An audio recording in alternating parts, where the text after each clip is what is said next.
تو آنکھیں کھلی، کہا میں کہاں تھا؟ لہذا جب آنکھیں کھلی تو سرچ اور ریسرچ کی، جب ریسرچ کی تو نتیجہ یہ دیا کہ مریم از یک نسبت عزیز است، زہرا سے نسبت عزیز است، کہ مریم بھی عزیز ہے لیکن مریم ایک نسبت سے عزیز ہے چونکہ ایک نبی کی بیٹی ہے، لیکن زہرا تیرا مقابلہ کون کرے، تو تین جہتوں سے عزیز ہے، سید الانبیاء کی بیٹی ہے، سید الاوصیاء کی زوجہ ہے، سیدہ شباب اہل جنت کی ماں ہے۔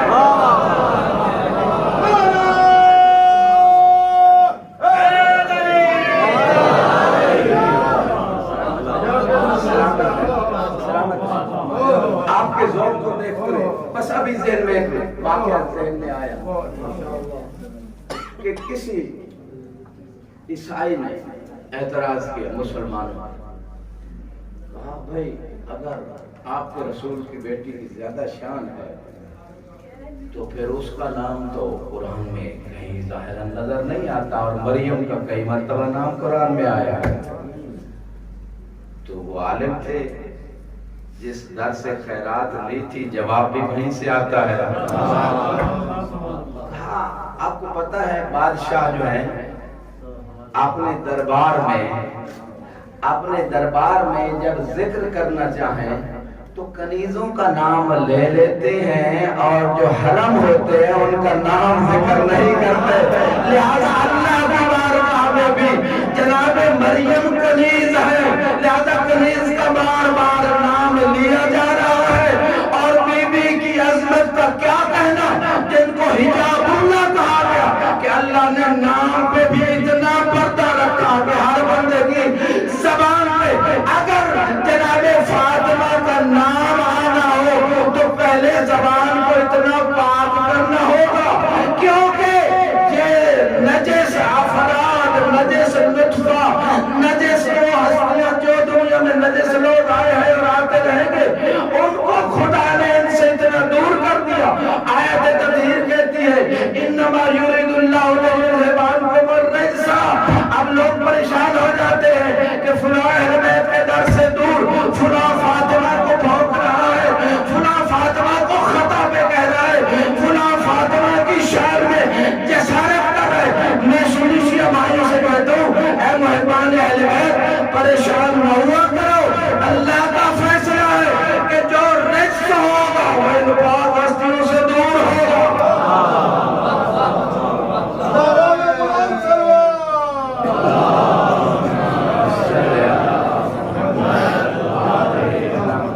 برعظمت سیدہ فاطمہ زہرا بلند تر سلام۔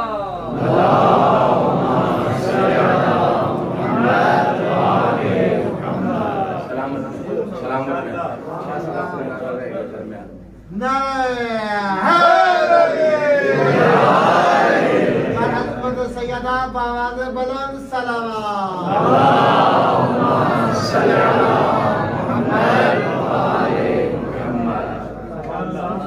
اور یا علی کرنے کی ہمیں عبادت سمجھ کے عادت ڈالنی چاہیے، کیونکہ ہر مقام پہ ہمیں یا علی کہنے کی ضرورت دنیا میں بھی پڑتی ہے اور حشر میں، قبر میں، موت کے وقت بھی پڑے گی۔ لہذا یہ عادت ہوگی تو آسانی سے کہہ دیں گے یا علی مدد۔ محسن میری رحت میں وہ منظر عجیب تھا جب میں نے خود علی سے کہا یا علی۔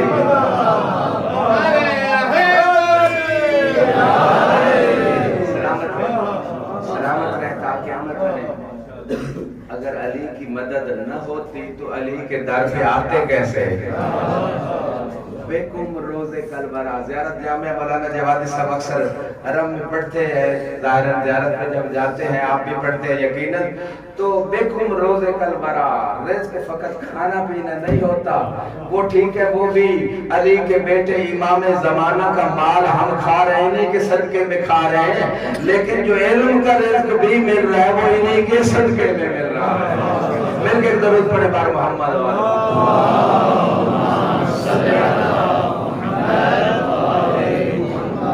دنیا میں سرداری فاطمہ کی، آخرت میں سرداری فاطمہ۔ بس آخری روایت اور زحمت کو تمام کر رہا ہوں۔ بہار الانوار تفسیر قرآن جلد نمبر 8 بہار الانوار صفحہ 52 پہ ایک روایت ہے، جابر نے کہا مولا کوئی اپنی جدہ کے بارے میں ایسی کوئی فضیلت سنا دے کہ جب میں آپ کے شیعوں کو سناؤں تو وہ خوش ہو جائے۔ کیا کہنے جابر کے کہ جابر کو بھی بڑا اس بات کا اشتیاق تھا اور اس بات کی محبت رکھتے تھے کہ کم از کم میں کسی اور کو فاطمہ کے فضائل نہ سنا سکوں تو شیعوں کو تو ضرور سناؤں گا۔ لہذا مولا نے کہا، ایک لمبی حدیث ہے، بس میں آخری جملوں پہ آ رہا ہوں۔ مولا نے وہ روز قیامت جو بی بی کی شان جس شان سے آئے گی وہ بیان کیا۔ بیان کرتے کرتے کہا جابر جب میری جدہ جنت کے دروازے پہ پہنچیں گی فَتَلْتَفِتُ وَرَاءَهَا، پیچھے مڑ کے دیکھیں گی، اللہ رب العزت کی آواز آئے گی، اے میرے حبیب کی بیٹی، جنت تو میں نے تیرے سپرد کر دی، پھر پیچھے کیوں دیکھ رہی ہو؟ جو جاگنے میں کے لیے آخری جملے ایمان کی معراج کے لیے پیچھے مڑ کے کیوں دیکھتی ہو؟ تو بی بی نے کہا اپنی شان کا میں سمجھتا ہوں بی بی نے جو جملہ بیان کیا، ٹھیک ہے آج ہم یہ جو مجلسیں برپا کرتے ہیں کوئی 1000 بندہ ہو 100 ہو کوئی فرشتے ہو 1,00,000 بندہ بھی ہو جائے، کیا کہنے بی بی کے، کتنا بی بی کو یہ بات پسند ہے اور اللہ کو بھی پسند ہے، کیونکہ سیدہ کی رضا میں اللہ کی رضا ہے۔ بی بی نے ایک جملہ کہا کہ آج چونکہ اولین و آخرین کی مجلس ہے، سارے جمع ہے، لہذا ان سب کے سامنے پروردگار میں چاہتی ہوں ان یعرف قدری، آج تو بتا کہ میری شان کیا ہے۔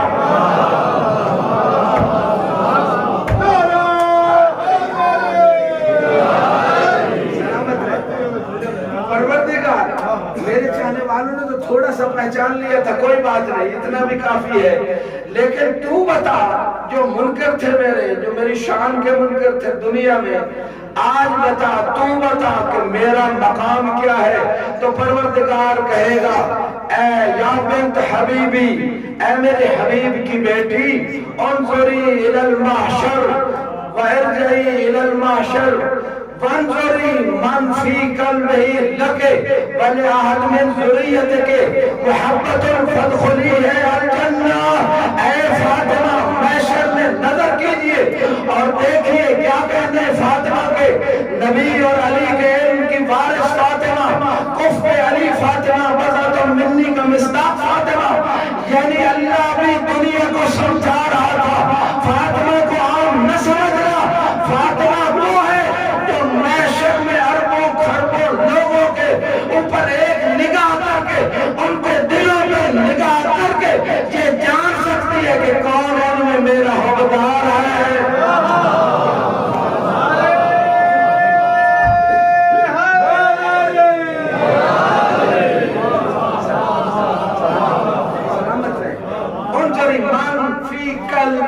جس کے دل میں آپ دیکھیں فاطمہ، آپ دیکھیں جس کے دل میں آپ کی محبت، آپ کی ذریت کی محبت،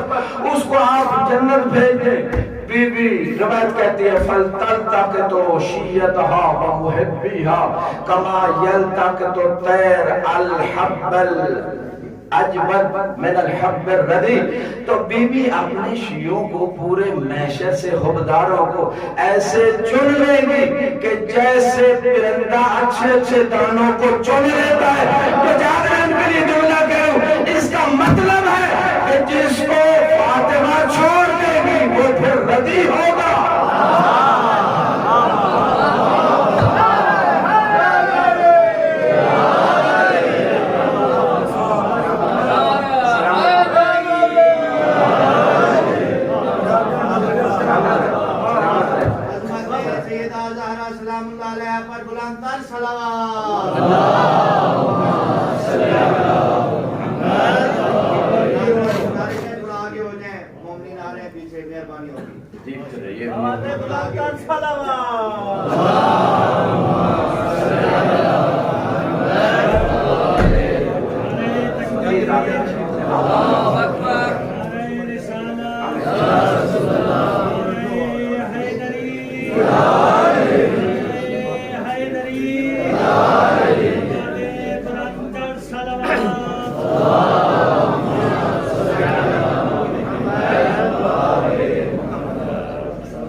یہ جو بی بی کی شان کی یہ حدیث ہے کہ جنت کے دروازے پہ کھڑے ہو کے بی بی اپنے مقام کی، عزت کی، شرف کی، کمال کی دنیا کو بتائیں گی کہ دیکھو آج میرا مقام کیا ہے۔ اسی حدیث کے ٹکڑے کو دیکھتے ہوئے جو شعر و شاعری کا ذوق رکھتے ہیں ان کے لیے ایک شعر پیش کر رہا ہوں، پوری توجہ چاہوں گا۔ اسی روایت کے اس حصے کو دیکھتے ہوئے شاعر نے یقیناً یہ ربائی کہی ہے، محشر میں کچھ پیر مریدوں سے کہیں گے،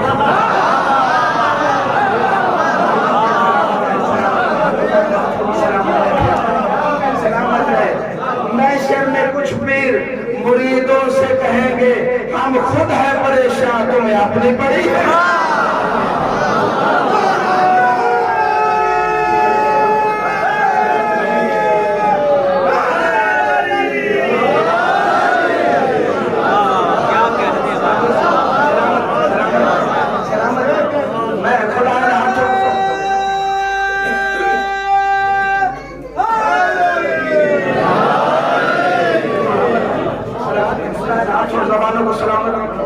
محشر میں کچھ پیر مریدوں سے کہیں گے ہم خود ہے پریشان تمہیں اپنی پڑی ہے، چھینا تھا حق جس بی بی کا دنیا میں ہم نے، دروازہ جنت پہ وہی بی بی کھڑی ہے۔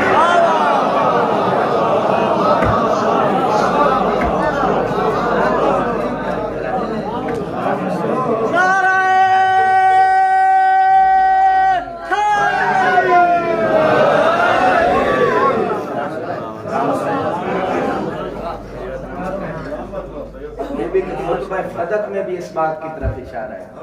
فدق میں بھی اشارہ ہے، اور یقیناً وہ پیر ناراض نہ ہو جائے جنہوں نے بی بی کا حق نہیں چھینا تھا، لہذا ان پیروں کے لیے مسئلہ نہیں، مل کے درود پڑھے پاک محمد والے۔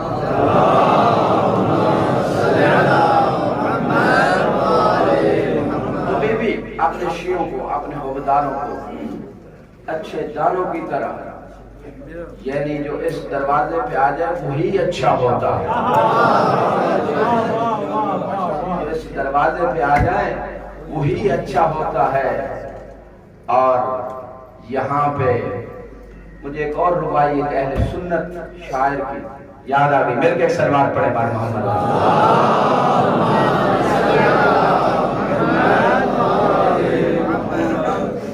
زہرا کی عظمت کو تسلیم کر، محمد کی بیٹی کی تعظیم کر، زہرا کی عظمت کو تسلیم کر، محمد کی بیٹی کی تعظیم کر، محمد کی بیٹی کی تعظیم کر، محمد کی بیٹی کی تعظیم کر۔ اگلا جملہ پوری توجہ چاہوں گا ہر بندے کی دل پہ یہ جملہ لکھے گا، ہے اہل سنت لیکن بتا رہا ہے کہ سنی شیعہ کا تعلق نہیں ہوتا اہل بیت سے، مذہب کا کوئی تعلق نہیں، جیسے اماں شریف ہو اہل بیت کے در پہ ضرور آ جاتا ہے۔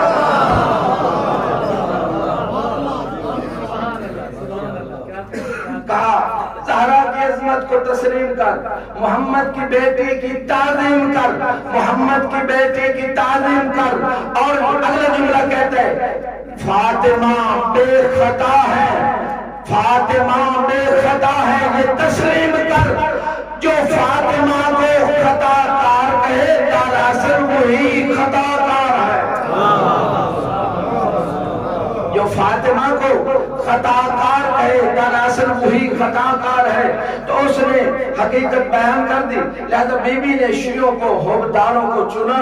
اور جنت کے دروازے پہ پہنچی، اور جب پہنچی تو اب روایت کہتی ہے کہ خدا ان حوبداروں کے دل میں ایک جملہ، ایک خیال ڈالے گا کہ اے فاطمہ کے حوبداروں ذرا پیچھے مڑ کے تو دیکھو۔ جب یہ حوبدار دیکھیں گے تو اس وقت خدا کی آواز آئے گی، یا احبائی اے میرے حوبداروں، لم تلتفتون وراءکم، کیوں پیچھے مڑ کے دیکھتے ہو؟ تو اس وقت ان کے دل میں بھی آ جائے گا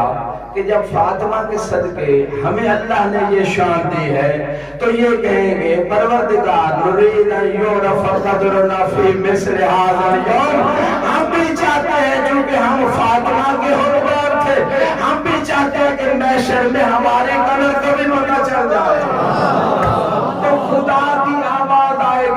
یا احبائی من اطعمکم فی حب فاطمہ، اے جو لنگر پکاتے ہیں حب فاطمہ میں مومنین کو کھلاتے ہیں، کیا ان کی شان کا جملہ من اطعمکم فی حب فاطمہ، کہ جس نے حب فاطمہ میں تمہیں کھانا کھلایا ہے فَخُذُوهُ بِيَدِهِ وَادْخُلُوهُ الْجَنَّةَ، ہاتھ سے پکڑ کر جنت میں لے جا سکتے ہو۔ وَمَنْ سَقَاكُمْ فِي حُبِّ فاطمہ، کہ جس نے تمہیں حب فاطمہ میں پانی پلایا ہے اسے جنت لے جا سکتے ہو۔ وَمَنْ قَسَاكُمْ فِي حُبِّ فاطمہ، جس نے تمہیں لباس پہنایا حب فاطمہ میں اسے جنت لے جا سکتے ہو۔ خدا بیان کرتا جا رہا ہے مَنْ دَفَعَ عَنْكُمْ غِیبَ فِي حُبِّ فاطمہ، بہت نصیحت بھی خدا نے کر دی کہ جس نے آپ سے غیبت دفع اور دور کی حب فاطمہ کی وجہ سے اس کو جنت لے جا سکتے ہو۔ اور آخری جملہ اور انشاءاللہ امام کی معراج ہوگی، اس کے بعد امام فرماتے ہیں واللہ یا جابر، جو جاگ رہے مولانا پیسہ سب پوری توجہ کیجئے گا، جملہ پوری مجلس کا نچوڑ ہے، میں سمجھتا ہوں ہر بندے کے امام کی معراج ہوگی، جو جاگ رہے ایمان کو تازہ کرنے آئے۔ امام نے قسم اٹھائی، حالانکہ قسم اٹھانے کی ضرورت نہیں تھی لیکن بات اتنی بدلی تھی، یا جابر واللہ یا جابر لا یبقا فی المعشر الا شاک او کافر او منافق، سارے جنت چلے جائیں گے بس 3 بچ جائیں گے۔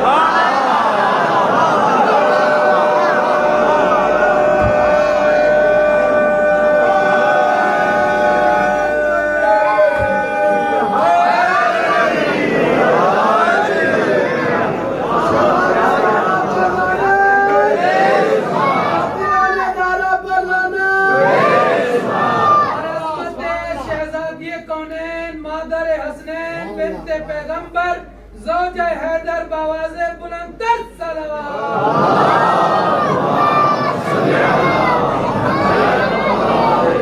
پتہ نہیں آپ نے کیا سمجھا، میں تو جو امام کی روایت سے سمجھا وہ یہی بات ہے۔ امام کہتے ہیں وہ 3 کون سے ہوں گے، گھبرانا نہیں ہے کیونکہ آپ تو جنت چلے جائیں گے۔ امام فرماتے ہیں پہلا شک کرنے والا، دوسرا کافر، تیسرا منافق۔ یعنی بس 3 قسم کے لوگ جہنم میں جائیں گے، جو اہل بیت کے مقام میں شک کرتا ہوگا وہ جہنم میں جائے گا، اور جو کافر ہوگا وہ جہنم میں جائے گا، اور جو منافق ہوگا وہ جہنم میں جائے گا۔ بس آپ کے ذوق کو دیکھتے ہوئے ایک آخری حدیث ابھی ذہن میں آئی، امام فرماتے ہیں، اور سورہ فرقان میں بھی ایک آیت ہے، لیکن اس آیت کے ضمن سے پہلے ایک روایت آپ کی خدمت میں عرض کرتا ہوں۔ روایت یہ ہے من شکا فی فضل علی ابن ابی طالب، کہ علی کے فضیلت میں جو شک کرے گا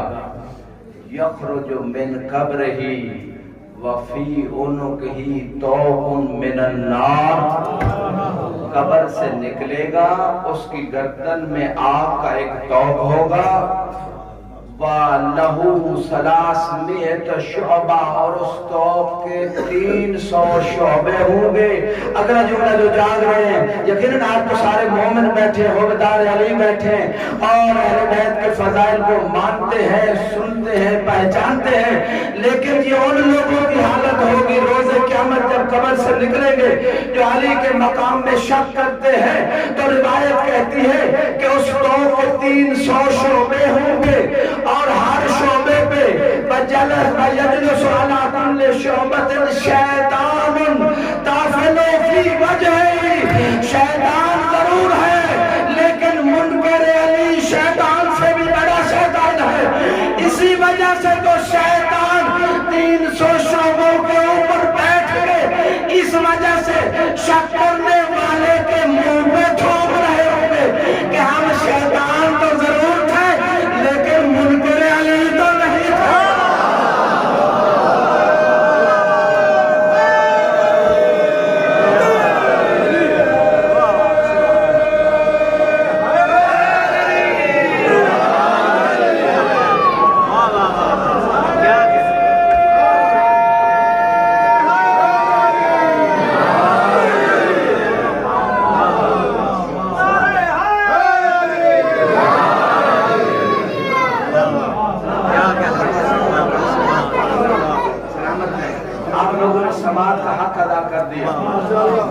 زمین کی، فرشتوں کی، امام زمانہ کی، خدا کی گواہی ریکارڈ ہمارے روز قیامت ہو جائے کہ ہم سب اہل بیت کے ماننے والے ہیں، شک کرنے والے نہیں ہیں۔ گواہی کے طور پہ دونوں ہاتھ بلند کر کے نعرہ حیدر۔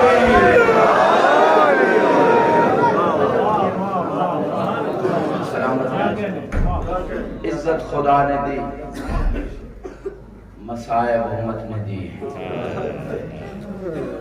عزادارو، علی کے جوار میں بیٹھے ہو،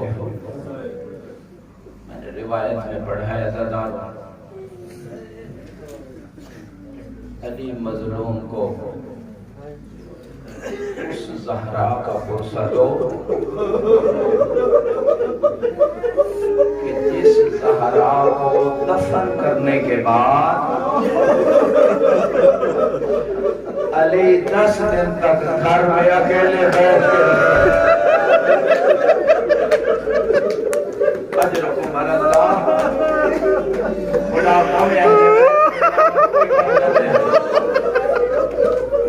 عزادارو شرم کر کے نہ رویا کرو، آج کا دن عاشور سے کم دن نہیں ہے۔ میں نے روایت میں پڑھا عزادارو، جب زہرا نے حسن حسین کو بھیجا ہے نا نانا کی نظار میں، تو واپس روتے ہوئے آئے، اور جب پوچھا کہ حسن حسین کیوں روتے ہو، سنو گے عزادارو، دونوں شہزادے کہتے ہم نے نانا کے مزار سے آواز سنی تھی کہ فاطمہ کے یتیم آ گئے۔ اجرکم اللہ، اجرکم اللہ، فاطمہ کے یتیم آ گئے، ہم نے نانا کی قبر کو الوداع کیا۔ عزادارو سنو کہ آئے ہیں اپنی ماں کے کمرے میں، دونوں شہزادے ماں کے قدموں پہ اپنے رخساروں کو رکھ دیتے ہیں۔ جب دیکھے نا بی بی کلام نہیں کر رہی تو حسین نے واسطہ دیا، یا ماں، ماں تجھے میرا واسطہ مجھ سے کلام کر۔ عزادارو بی بی آنکھیں کھولی، لیکن تھوڑی دیر کے بعد پھر دنیا سے رخصت ہوئی۔ جب امام علی ابن ابی طالب، میں نے تھوڑی دیر پہلے عرض کیا تھا کہ 10 دن تک اکیلے گھر میں روتے رہے، عمار نے اجازت مانگی، کہا مولا آپ ہمیں صبر کی تلقین کرتے ہیں، پھر کیا وجہ ہے آپ اتنا گریا، اتنا حزن؟ سنو گے عزادارو، امام کہتے ہیں عمار میں ایسے نہیں رو رہا، میں جب زہرا کو غسل دے رہا تھا، زہرا کو تسلیم اجرکم اللہ، اجرکم اللہ، میں پھر کہہ دیتا ہوں عمار میں ایسے نہیں رو رہا، جب میں زہرا کو غسل دے رہا تھا، زہرا کی پسلی ٹوٹی ہوئی تھی، اجرکم اللہ، اجرکم، بڑے حوصلے سے سنتے ہیں، بڑے حوصلے سے۔ مجھے ایک عالم دین کا شعر یاد آ گیا، انہوں نے کہا برز ذل فاطم المتون رزت ظلم السند بالخیور۔ اہل علم بیٹھے ترجمے کی ضرورت نہیں ہے، لیکن بچوں کے لیے ترجمہ کر رہا ہوں۔ یہ کہہ رہے تھے کہ اے فاطمہ، جس دن تیری پسلی ٹوٹی تھی اس دن سے فیصلہ ہو گیا تھا کہ اب تیرے حسین کی پسلیاں میں اجرکم اللہ، اجرکم اللہ، خدا سنائے کوئی اہل بیت کے علاوہ کوئی غم نہ دے، خدا کوئی غم نہ دے۔ عزادارو جب مولا نے غسل دے لیا، کہا یا حسن یا حسین یا زینب ہلم آئے، ماں کو الوداع کرو۔ بیٹے بھی آئے، بیٹیوں بھی آئی۔ عزادارو لیکن ایک عجیب حالت ہے، دیکھا نا کہ بیٹے آ گئے، روایت کہتی ہے فَأَنَّتْ وَأَمَّتْ وَمَدَّتْ يَدَيْهَا، بی بی ہلی اپنے کفن سے دونوں بازو باہر نکالے، کبھی حسن کو سینے سے لگاتی ہے، کبھی حسین کو سینے سے لگاتی ہے۔ میں کہوں گا زہرا تجھے کتنا پیار ہے حسن و حسین سے، کاش کربلا میں ہوتی۔ جب حسین گھوڑے سے گئے تھے، ارے اور کوئی نہ تھا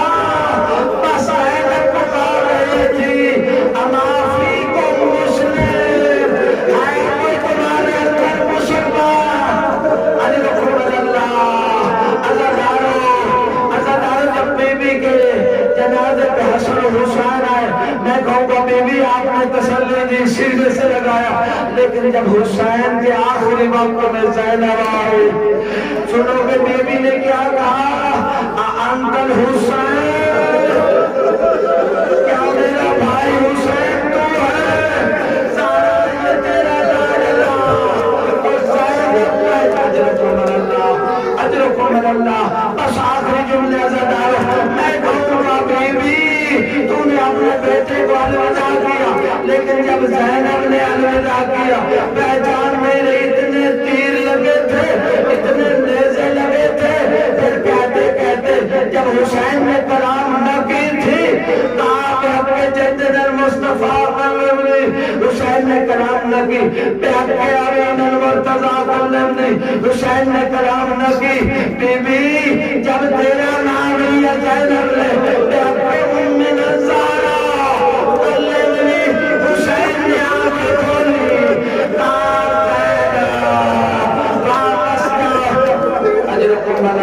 بس آخری جملے ازادار ہے، آخری جملے۔ بی بی آپ کا جنازہ رات کو اٹھا، آپ کو دفن کیا گیا، آپ کے جنازے میں شریک ہوئے علی المرتضیٰ، زینب کبریٰ، امام حسن حسین، سلمان و حسن، لیکن تیرے حسین کا جنازہ اٹھانے والا کوئی نہ تھا۔ 3 دن تک کربلا کی سرزمین میں پڑا رہا، اس لیے تو آخری وقت میں جب زینب نے دیکھا کہ زینب عابدین کے چہرے پہ موت گزرتی ہے، کعبے کا سجاد اتنا کیوں گھبرا گئے؟ سنو کے ازادار، امام نے کہا پھوپھی اماں دیکھتی نہیں ہو اشکیان